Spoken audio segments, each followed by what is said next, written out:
हर हर महादेव। आप सभी पर भोलेनाथ और माँ पार्वती की कृपा सदैव बनी रहे। आज आप सुनेंगे श्रावण मास ये तीसरे सोमवार की कथा। तो चलिए सुनते हैं। पौराणिक कथा के अनुसार श्रावण सोमवार की कथा के अनुसार अमरपुर नगर में एक धनी व्यापारी रहता था। दूर दूर तक उसका व्यापार फैला हुआ था। नगर में उस व्यापारी का सभी लोग मान सम्मान करते थे। इतना सब कुछ होने पर भी वह व्यापारी अंतर मन से बहुत दुखी था, क्योंकि उस व्यापारी का कोई पुत्र नहीं था। दिन रात उसे एक ही चिंता सताती रहती, उसकी मृत्यु के बाद उसके इतने बड़े व्यापार और धन संपत्ति को कौन संभालेगा। पुत्र पाने की इच्छा से वह व्यापारी प्रति सोमवार भगवान शिव की व्रत पूजा किया करता था। सायंकाल को व्यापारी शिव मंदिर में जाकर भगवान शिव के सामने घी का दीपक जला करता था। उस व्यापारी की भक्ति देखकर एक दिन पार्वती जी ने भगवान शिव से कहा, हे प्राणनाथ, यह व्यापारी आपका सच्चा भक्त है। कितने दिनों से यह सोमवार का व्रत और पूजा नियमित कर रहा है। भगवान आप इस व्यापारी की मनोकामना को अवश्य पूर्ण करें। भगवान शिव ने मुस्कुराते हुए कहा, हे पार्वती, इस संसार में सबको उसके कर्म के अनुसार फल की प्राप्ति होती है। प्राणी जैसा कर्म करता है उन्हें वैसा ही फल प्राप्त होता है। इसके बावजूद पार्वती जी नहीं मानी। उन्होंने आग्रह करते हुए कहा, नहीं प्राणनाथ, आपको इस व्यापारी की इच्छा पूरी करनी ही पड़ेगी। यह आपका अनन्य भक्त है। प्रति सोमवार आपका विधिवत व्रत रखता है और पूजा अर्चना के बाद आपको भोग लगाकर एक समय भोजन ग्रहण करता है। आपको इसे पुत्र प्राप्त का वरदान देना ही होगा। पार्वती जी का इतना आग्रह देखकर भगवान शिव ने कहा, तुम्हारे आग्रह पर मैं इस व्यापारी को पुत्र प्राप्त का वरदान देता हूँ, लेकिन इसका पुत्र 16 वर्ष से अधिक जीवित नहीं रहेगा।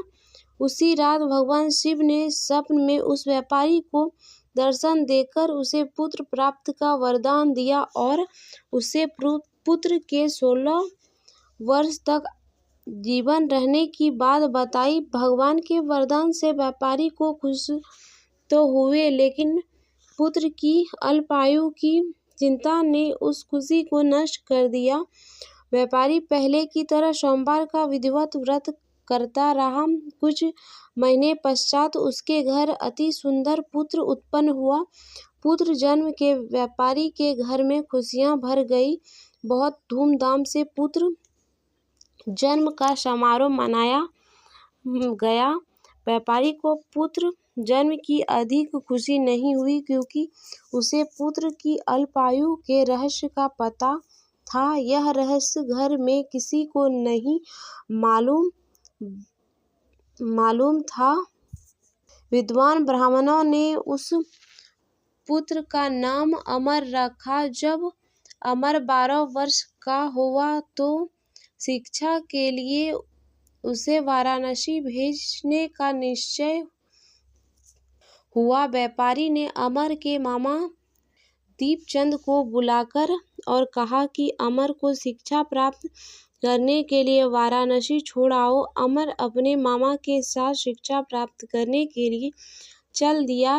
रास्ते में जहाँ भी अमर और दीपचंद रात्रि विश्राम के लिए ठहरते, वहीं यज्ञ करते और ब्राह्मणों को भोजन कराते थे। लंबी यात्रा के बाद अमर और दीपचंद एक नगर में पहुंचा। उस नगर के राजा की कन्या के विवाह की खुशी में पूरे नगर को सजाया गया था। निश्चित समय पर बारात आ गई, लेकिन वह वर का पिता अपने बेटे के एक आंख से काने होने के कारण बहुत चिंतित था। उसे इस बात का भय सता रहा था कि राजा को इस बात का पता चले तो वह कहीं विवाह से इनकार न कर दे, इससे उसकी बदनामी होगी। वर के पिता ने अमर को देखा तो उसके मस्तिष्क में एक विचार आया। उसने सोचा, क्यों न इस लड़के को दुल्हा बनाकर राजकुमारी से विवाह करा दूं। विवाह के बाद उसको धन देकर विदा कर दूंगा और राजकुमारी को अपने नगर ले जाऊंगा। वर के पिता ने इस संबंध में अमर दीपचंद से बात की। दीपचंद ने धन की मिलने के लालच में वर के पिता की बात स्वीकार कर ली। अमर को दुल्हा के वस्त्र पहनाकर राजकुमारी चंद्रिका से विवाह करा दिया गया।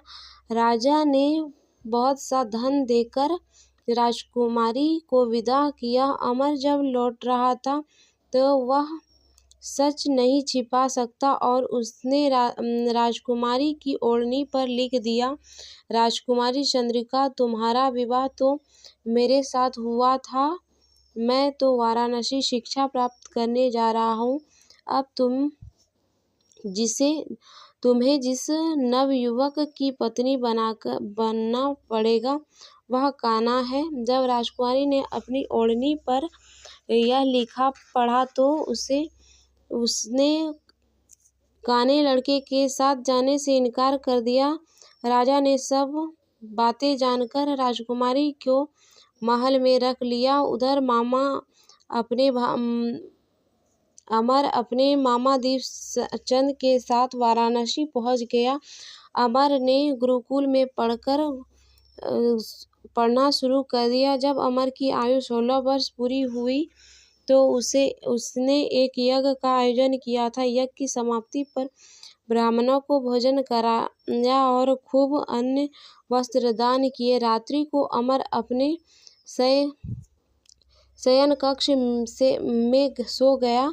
शिव के वरदान के अनुसार शयनावस्था में ही अमर के प्राण पखेरु उड़ गए। सूर्योदय पर मामा अमर को मृत देखकर रोने पीटने लगा। आसपास के लोग भी एकत्र होकर दुख प्रकट करने लगे। मामा के रोने विलाप करने के स्वर समीप से गुजरते हुए भगवान शिव और माता पार्वती ने भी सुना। पार्वती जी ने भगवान से कहा, हे प्राणनाथ, मुझे इसके रोने के स्वर सहन नहीं हो रहा है। आप इस व्यक्ति के कष्ट अवश्य दूर करें। भगवान शिव ने पार्वती जी के साथ अदृश्य रूप में समीप आकर अमर को देखा तो पार्वती जी से बोले, पार्वती जी, यह तो उस व्यापारी का पुत्र है। मैंने इससे 16 वर्ष की आयु का वरदान दिया था। इसकी आयु तो पूरी हो गई। पार्वती जी ने फिर भगवान शिव से निवेदन किया, हे प्राणनाथ, आप इस लड़के को जीवित करें, नहीं तो इसके माता पिता पुत्र की मृत्यु के कारण रो रो कर अपने प्राण को त्याग देंगे। इस लड़के का पिता को तो आपका परम भक्त है, वर्षों से सोमवार का व्रत करता है, आपको भोग लगा रहा है। पार्वती जी के आग्रह पर भगवान शिव ने उस लड़के को जीवित होने का वरदान दिया और कुछ ही पल में वह जीवित हो बैठा। उस इच्छा समाप्त करके अमर अपने मामा के साथ अपने नगर की ओर चल दिया। दोनों चलते हुए उस नगर में पहुंचे जहां अमर का विवाह हुआ था। उस नगर में भी अमर ने यज्ञ का आयोजन किया। समीप से गुजरते हुए नगर के राजा ने यज्ञ का आयोजन देखा। राजा ने अमर को तुरंत पहचान लिया। यज्ञ समाप्त होने पर राजा अमर और उसके मामा को महल ले गए और कुछ दिन उन्हें महल में रखकर बहुत सा धन वस्त्र देकर राजकुमार के साथ विदा किया। रास्ते में सुरक्षा के लिए राजा ने बहुत से सैनिकों को भी साथ भेज दिया। दीपचंद ने नगर में पहुंचते ही एक दूत को घर भेजकर अपने आगमन की सूचना भेजी। अपने बेटे अमर के जीवित वापस लौटने की सूचना से व्यापारी बहुत प्रसन्न हुआ। व्यापारी ने अपनी पत्नी के साथ स्वयं को एक कमरे में बंद कर रखा था। भूखे प्यासे रहकर व्यापारी और उसकी पत्नी बेटे की प्रतीक्षा कर रहे थे। उन्होंने प्रतीक्षा कर रही थी कि यदि उन्हें अपने बेटे की मृत्यु का समाचार मिला तो वह दोनों अपने प्राण त्याग देंगे। व्यापारी अपनी पति और मित्रों के साथ नगर के द्वार पर पहुंची। पत्नी के साथ अपने बेटे के विवाह का समाचार सुनकर पुत्रवधू राजकुमारी चंद्रिका को देखा उसकी खुशी का ठिकाना न रहा। उसी रात भगवान शिव ने व्यापारी को स्वप्न में आकर कहा, हे श्रेष्ठ, मैंने तेरे सोमवार के व्रत करने और व्रत कथा सुनने से प्रसन्न होकर तेरे पुत्र को लंबी आयु प्रदान की है। व्यापारी बहुत प्रसन्न हुआ। सोमवार का व्रत करने से व्यापारी के घर में खुशी लौटकर आई। शास्त्रों में लिखा है, जो स्त्री पुरुष सोमवार का विधिवत व्रत करता है और कथा सुनता है, उसकी सभी इच्छा पूरी होती है।